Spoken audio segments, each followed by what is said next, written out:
arts textiles extra-européens d'aujourd'hui et d'hier sont la spécialité au musée Bargouin d'une équipe de passionnés. Partout, ils vont à la découverte des tissus traditionnels d'exception et de leurs secrets de fabrication, qui constituent aujourd'hui une fabuleuse collection dans l'antre de nos découvreurs. Grand voyage aujourd'hui, en dehors des sentiers habituels, en Afghanistan, Iran, Ouzbékistan, Mauritanie, Yémen, Birmanie et Guatemala. L'exposition extraordinaire s'intitule Escale inattendue. On a mis les typologies de textiles, les voiles mauritaniens, les robes yéménites, un peu facilement au mur, de manière à ce qu'on puisse appréhender le textile.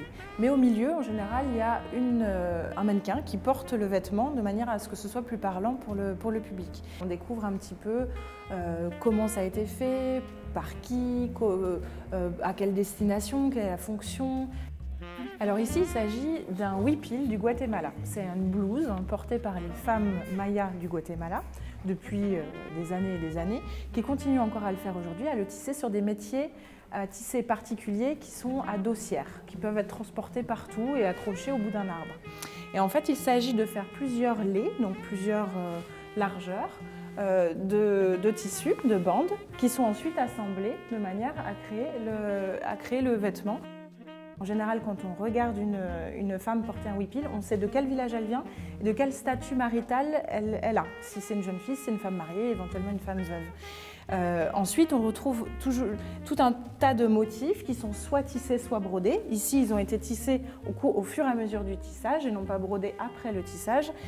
De l'épuration d'un style et d'une symbolique particulière transparaissent toujours les racines profondes d'un peuple. Transportons-nous maintenant au Yémen, découvrir une robe de mariée, un autre chef-d'œuvre. Alors cette robe-là, elle a été faite pour des femmes, enfin elle a été faite par les femmes de la région montagneuse du Djebel Araz, avec des tissus teints à l'indigo et ensuite battus, ce qui donne cet aspect de surface un petit peu aspect cuir, un peu papier qui brille.